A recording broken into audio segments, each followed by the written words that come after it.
So you mentioned that you bike. Yes. And I can't figure out who the anti-bike park board candidate is in District 4. Is it you? No. It's not you. It's not No. going to be you. I don't think it's I'm not. Jason or Conrad. So we've got a hole. We've got a hole in our candidate list, and we don't know who the anti-bike candidate is. It's okay if we don't get an anti-bike candidate. I think it's would good be that okay. we're all aligned on that, right? I mean, That we would be want okay. bike people on the park board. That's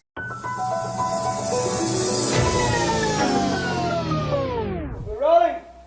We're rolling.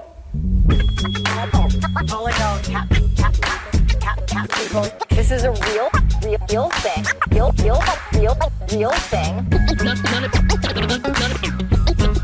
None of you have the balls to stop this. Stop this.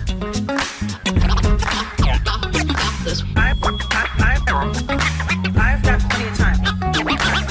I have nothing else going on today. We're in the Wedge neighborhood right now.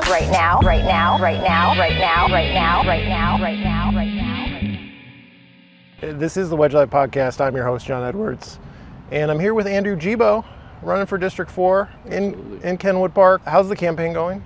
It's going well. It's been bit of a whirlwind at times. You know, there's been a lot of turnover and change within the District 4 race, as we're well aware.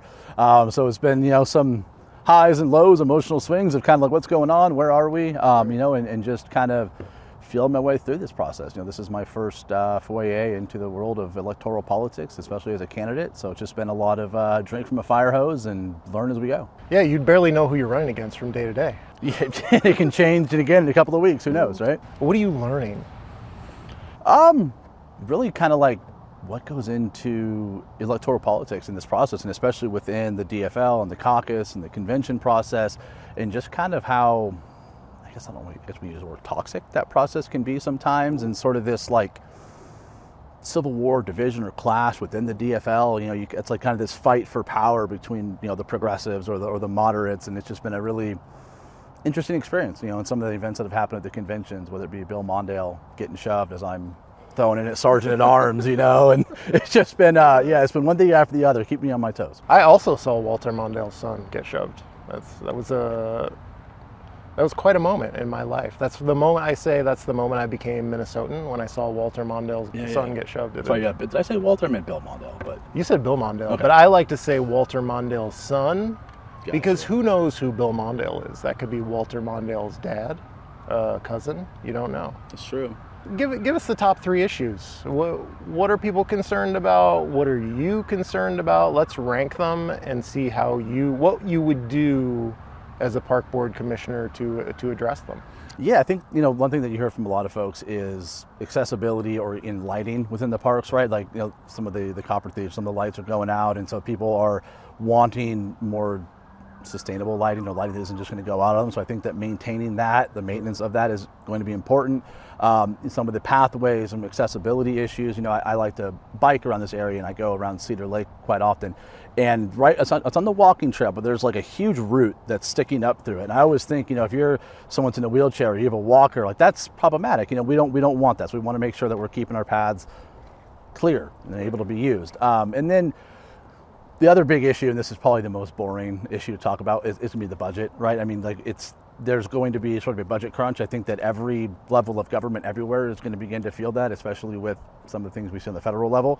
And so I think that we're going to be in a position where we have to be creative with how we generate other revenue. We can't just continue to increase property taxes. Right. I think that the park board can utilize the park spaces to help kind of fill in that budgeting gap. Like an idea that I had is weddings, right? Like I was looking on the park board website, and I don't know the exact number, but there's only like maybe 6 park locations where you could have a wedding. Mm-hmm. And maybe there's things and like reasons for that I'm not totally aware of just yet. But to me, that seems like, hey, this is an opportunity to use our park space to generate revenue for the park board, so we don't have to continue to rely on homeowners to pick up that bill for us. So another thing, the way we set the levy is the Board of Estimate and Taxation, and the Park Board gets a rep to the BET, right? One rep from the Park Board. So one of the things Steve Brandt, who is an elected member of the BET, has come up with as a couple of ideas is an income tax. What are some others? A sales tax potentially. He likes the idea particularly of an income tax on high earners, so people making $200,000 a year or above. Like, how do you feel about those ideas? I'm certainly open to that. Another thing that I heard, I believe it was in your conversation with Katie Cashman, she talked about expanding like the downtown tax area to include the North Loop, because it's currently not part of that. And so I think that definitely exploring something like that, whether it be bringing the North Loop into the sales tax base downtown, or having a high income based tax structure for high earners, can certainly be good options to help kind of fill that budgeting gap. Well, be careful, because District 4 includes parts of Ward 7, which is just so many high earners. It's a tricky one. Katie Cashman was unwilling to say she would endorse Steve Brandt's idea. Yeah, no, and absolutely, but I think that if we continue to do it on the property tax side, you're not only going to have issues with people that own expensive homes in the area and they're like, I'm tired of paying all those taxes, but you're making it even harder for people to buy homes, right? It's hard enough to save money for the down payment, to make your monthly mortgage payment, and then you have ever increasing property taxes on that as well. You kind of adding on top of the affordability crisis that we have in our housing market. How long have you lived in Minneapolis? I moved here in July of 2018. Okay. So it'll be 7 years. Yeah. You only had 2 years before the time of troubles began. Yes, this is true. Yeah, I moved here in 2012. So from Florida, right? Yeah, that's right, Florida man. How dare you bring that up on my own podcast? I'm going to cut that out. I don't know. Why did you come here? Let's get to know Andrew Gebo. Yeah, probably for the same reason you came here from Florida. Better winters, right, and better weather. Where did you come from? The Bay Area. San Francisco? San Mateo, which is, if you're familiar with the Bay Area, I call it the Bloomington of the Bay Area, because it's kind of like similar to our Bloomington here. I was originally, born in Sonoma County, Santa Rosa area, moved to a small town of Jackson, California, which is kind of in the foothills of the Sierras, population of 3,000. And I lived there for quite a while until my father had passed away when I was 13. And we ended up, my mom and I, moving to the Bay Area, going after my sophomore year of high school. I was there for about 10 years. And then I just kind of came to a point in my life where I was like, I'm 25 years old. I'm living in the Bay Area where it's $1 million for a starter home. I'm not a trust fund baby. This is not a realistic place for me to stay. I need to figure out what I need to do with my life to get somewhere that makes more sense. And through a lot of research, I picked the Twin Cities, everything. I made a list of the things that mattered to me that would be important in where I live. And much to my surprise at the time, the Twin Cities kept showing up as ranked really high in all these areas. And I was kind of like, that's interesting. I never would have thought of Minneapolis. And so I came out in January of 2018, because I was like, everything I read online is great. I need to know, can I actually do the winter before I make this decision? Stayed with, at the time, my girlfriend. She had family friends that live in Lake Harriet area, and they showed us all around the city. And that week in January, I fell in love with the city and was like, all right, I'm coming here. And 6 months later, I moved out here. Okay. Been here ever since, and I love this city. That is very similar to my story. A lot of people will move for either they're in a relationship with someone who is from here, or a job. Mm-hmm. They're moving here kind of against their will, I have to. Yeah. But some of us do the research and we choose Minneapolis. Yes. Okay. And I'm very, very happy with my choice. I tell people all the time, especially my friends back home, this is, I know it's the Midwest, it's easy to sleep on it, but this is an incredible city. Are you coming to this with full knowledge of how nasty and awful park politics are? Full knowledge, hard to say, right? How do we really know the full extent? But I think that is it more toxic than just what's happening within the DFL currently? Is there something I don't necessarily know about park politics? I feel like park politics you would think would be sleepy and kind of boring, because it's parks. Why would we ever fight about parks? And it's somehow, maybe this is just my bias, I feel like it's as nasty or nastier sometimes than stuff that happens at the city council. And often dumber, and worse outcomes. And I feel like it's a couple of notches more conservative than city council. Mm-hmm. Are you ready? Are you ready for the nastiness? People are going to be real mad at you over however it is you vote. People are just going to be real mad. I'm ready for that. It's interesting. Prior to running this campaign, I never would have thought to say this to someone, but oftentimes people come up and say, "Thank you for running," right? And I think, and that is one of the nicest compliments you can get. I think kind of to what you're talking about is, when you decide to do this, you're putting yourself out there, you're opening yourself up to ridicule and all these nasty things that be said about you for trying to get yourself in a position to help your community or to do good. And so I think that it's nice when people recognize that, hey, what you're doing isn't easy, right? And so I went into it knowing that this is electoral politics and it can get nasty. Hopefully it doesn't. I think we have some good candidates in this race that, I don't see it getting at each other's throats. Oh, I'm not talking about the campaign. I'm talking about if you are elected, so why did you want to do it? Like, personally, like why do you think you'd be good at it, and what prompted you to want to do it? Yeah, it's interesting. So the best way I can kind of answer like the why I'm doing it is actually a little anecdotal story. So last week I was at the park board meeting, just in attendance, just kind of learning. And there was a gentleman there by the name of Mike Tate. He goes by Coach. He's at a lot of the park board meetings. And there was a vote at that particular meeting to approve the contract to begin the remodeling of North Commons Park.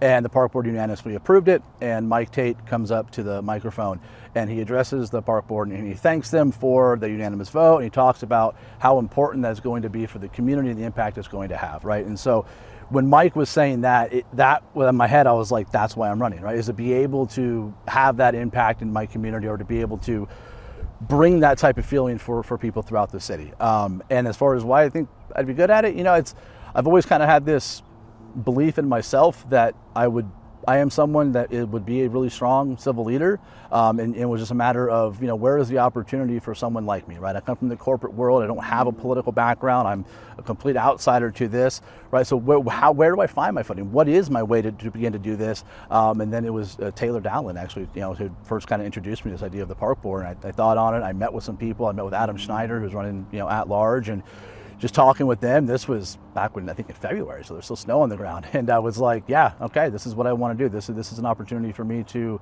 get into this world and see if this is something that makes sense. Okay, so you mentioned that you bike. Yes. And I can't figure out who the anti-bike park board candidate is in District 4. Is it you?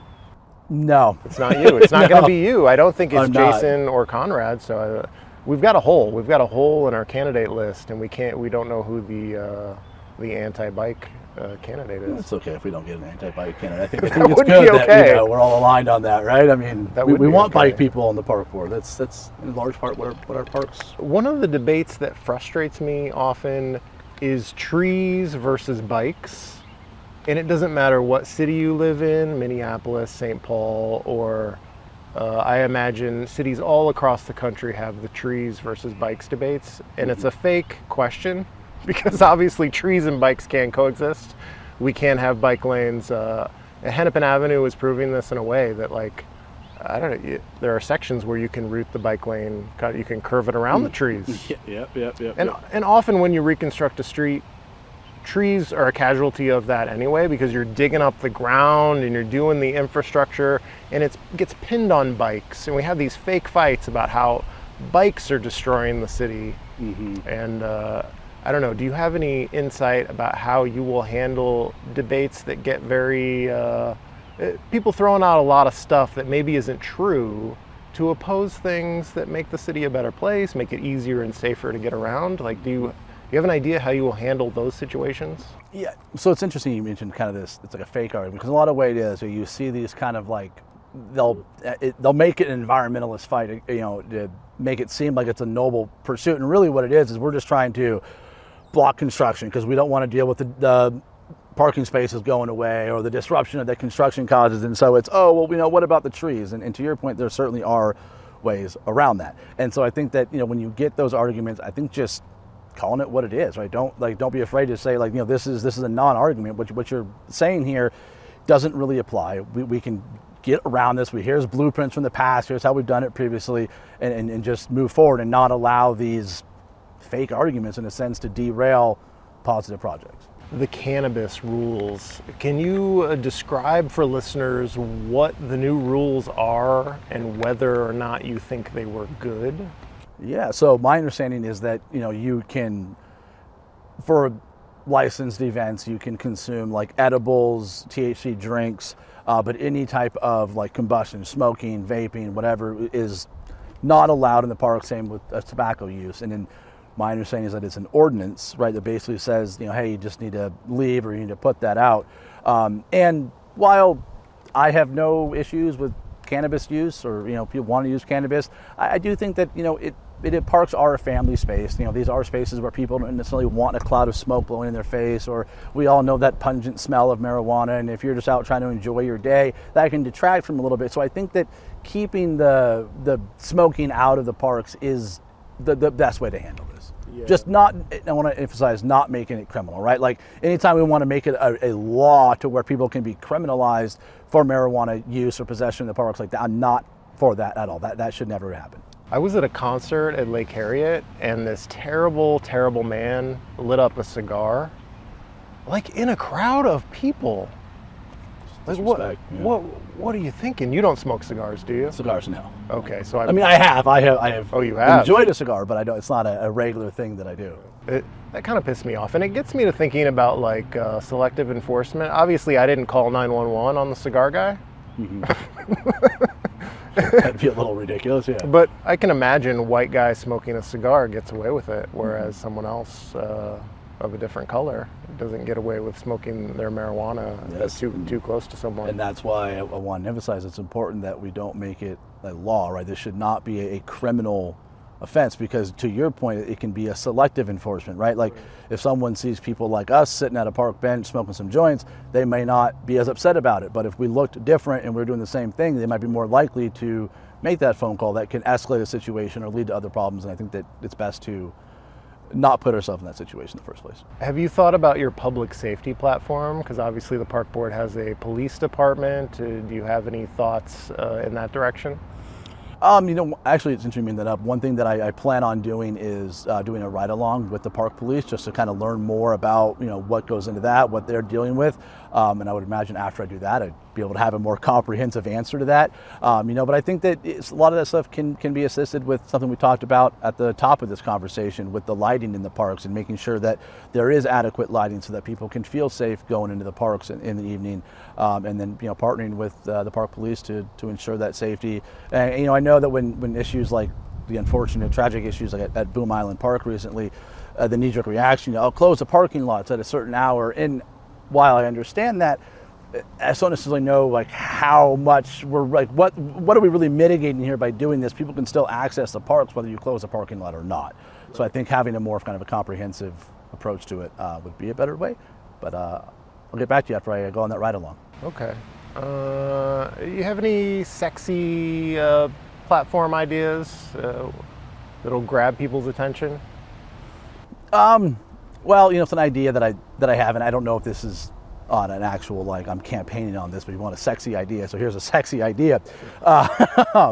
So the skyways in downtown are so underutilized, and they are empty and they're sad, and I think that there's an opportunity to perhaps down the line turn the skyways into more of a public land and kind of create a downtown skyway park, which can allow for more use of that space and create basically like an indoor space that can be used for holidazzle that's actually like worth going to, that, and so I think there's an opportunity there, and that would be like my sexiest thing. But again, I'm not going to sit here and say if I get elected, we're going to do this. You're not promising. Yeah, I'm not making promises there. I just think it's a really kind of fascinating idea that, because also if you look at, I believe part of the, I don't want to call it a contract, but the ordinance there is that they have to be open, I believe, until 10 p.m. Monday through Friday. And if the businesses that own those skyways aren't adhering to that, then the governor actually has opportunity for easement to claim those spaces back to the city. Now, I'm not saying Mayor Fry's going to do that, certainly, right? But if we get a good mayor in that is open to it, I think now we have an opportunity to turn these underused, underutilized, really unique spaces. If you think about it's in this idea of what makes Minneapolis unique or what makes us different than other places. The skyways we should celebrate that, right? That's something that is so unique and so different, and we can do a much better job if we put more planning into it. And I think there's an opportunity for that. There's a debate over the skyways, whether they are good or bad. I don't know if you're familiar with that. A lot of people hate the skyways. I don't know where I stand. I think they're probably bad for sidewalk life. But there are glass boxes. You could turn them into greenhouses. You could grow. What do you think about growing food in the skyways? I think that's going to get you on a list. You're going to get on a DSA wacko list if you propose growing things in the skyways. Yeah, no, I'm definitely not going to go that far. But I think there is opportunities to increase our, public gardening space in the parks and get, more people involved in the parks through that way, right? But so I'm not saying let's have vertical gardens in the skyways, but let's definitely increase gardens within our parks. Absolutely. Okay. Were you implying that Mayor Fry is not a good mayor? Was that the implication there in your previous answer? I'm implying that there's a lot of good options within this field of mayor candidates. Are you going to make You're willing to make an endorsement here on the Wedge Live podcast? For the mayor's race, you know what? This might be a little bit oddball, but I'm going to go ahead and endorse my guy Jazz Hampton. Really, Jazz Hampton? Yeah, late entrance. I think that. I can't tell if that's a cop out or a bold answer. It's a bold answer. I do genuinely like Jazz. I've had an opportunity to meet with Jazz a few times and talk with him. I know one of my good personal friends was mentored by Jazz when he was going through law school. So I've heard some, and then look at, when we had that unfortunate ice situation on that lake in Bloomington, and you look at the way Jazz was able to kind of step in and be a leader and put his body on the line in a sense, kind of between law enforcement and the people. And it's like, that's what a leader looks like. So. And then I also do like Dwayne Davis. I've talked with him quite a bit throughout this process. So. The composer and performer of the Wedge Live podcast theme song, also a huge Jazz Hampton fan. Apparently knew him from high school. Okay. I've never met him. I haven't met him yet. Maybe I'll go on a bike ride with him. Maybe I should reach out to him and ask him to go on a bike ride. Jazz? Yeah, Jazz. Yeah, no, I'm sure he would absolutely welcome the opportunity. I asked the other two candidates semi-controversial things about their backgrounds, and I don't know enough about your background to ask anything controversial. Is there anything controversial in your background? No. No? I Okay. mean, You're clean. I am clean. Totally yeah. clean. I've tried to, be a good person. And you couldn't tell me that here on a podcast No. without perjuring yourself. Of course not, right. So it must be true. Under oath, I'm absolutely, Yeah, no, that was definitely kind of my mind. I was like, I wonder what, if he's going to have something. Like, I don't know what there is to Did find, you think I would have something? I don't know. But yeah, I had to be ready, right? I mean, here's the thing. Nowhere on your website does it say Andrew. Anywhere. It's just Gebo. Gebo this, Gebo that. And when I first read it, I was like, what is a Gebo? This is a Gebo. I appreciate the Has call. Has anyone mentioned that to you? There's no Andrew anywhere on the website. I believe you were the first to mention that. I appreciate it. And I guess I'll explain why that could be, right? So while since know me as Andrew, pretty much my entire life since about 5th or 6th grade, I have just been Gebo. Like usually people hear my last name, they're like, that's a cool name. I'm going to call you that. Like even when I go to work and I'm sitting in my corporate office, it's, hey, Gebo. Right. And so that's just kind of it's who I am. I'm more Gebo than I am Andrew. Yeah. But people want to know a first name. They do. They want to know it. But I can see how having a 4-letter last name ending with O is just very attractive to want to say that all the time. Yeah, it's easy to say. People save me in their phones as Gebo. I've had people ask me, "Hey Gebo, what's your last name?" And I'm like, "Well, you just said it, Yeah. You could also turn it into a verb. Like if you say something particularly clever, you say you just got Gebo'd. I like that. I think we can coin that right here on the Wedge Live. Do you have any recommendations? Anything you enjoy or enjoying and would like to recommend to people? Yeah, absolutely. I was ready for that question. Get out and go for a bike ride. Get out and enjoy the Grand Rounds Parkway and everything that our parks have to offer. I think one of my favorite things to do is ride around the lakes. On Saturday, I went all the way down through Cedar, along Lake of the Isles and Benay-McCoska, around Lake Harriet and back up, and it's just it's a beautiful, wonderful ride, and I think that more people should get out and do that. Did you go to the pencil sharpening? I did not. I kind of regret. I'm kicking myself for not going. I was on my way home from the bike ride, and I was like, 15-mile ride, and I'm not, in that great of shape. So I'm getting a little tired, and I'm trying to go up Franklin at that hill from Lake of the Isles, and I'm seeing all these cars coming and all these people, and I was like, oh, that must be for the pencil sharpening. At that point, I'm like hanging over the handlebars just trying to get home, and I was like, I shouldn't have gone as far south as Lake Harriet.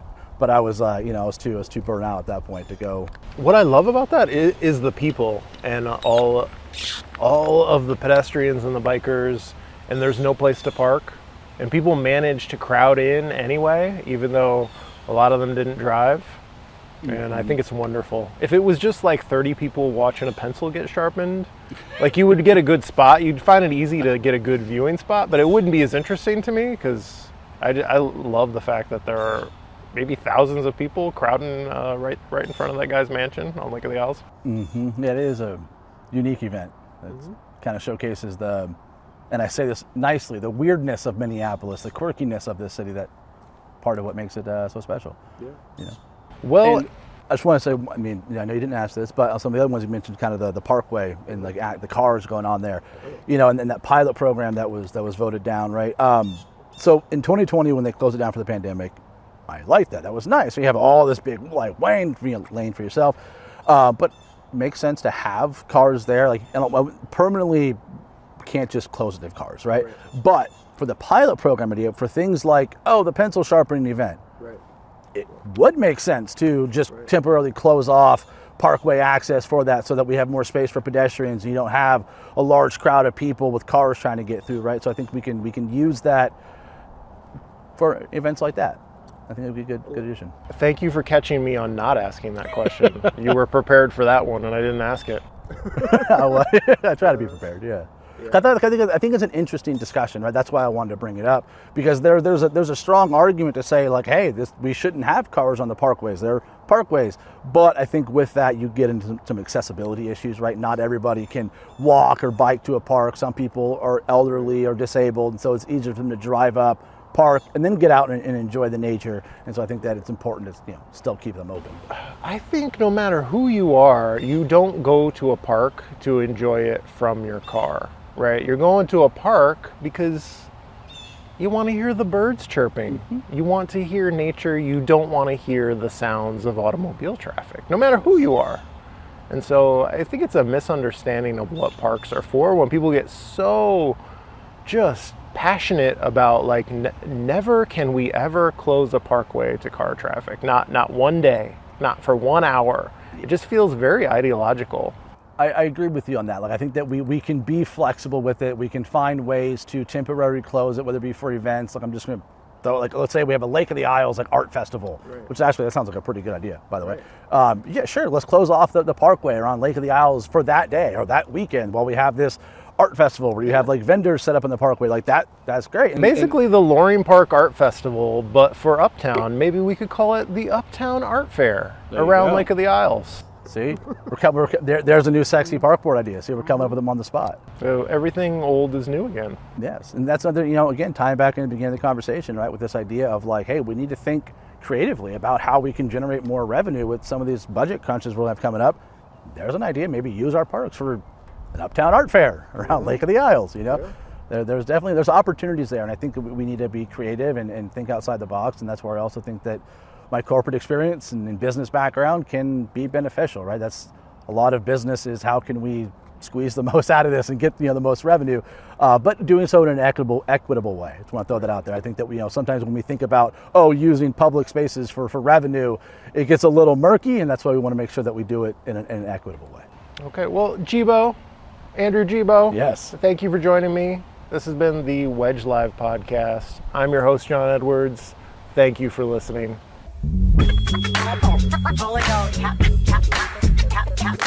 This is a real thing. Real thing.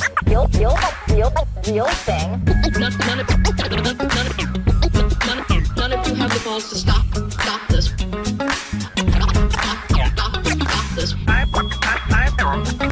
I've got plenty of time.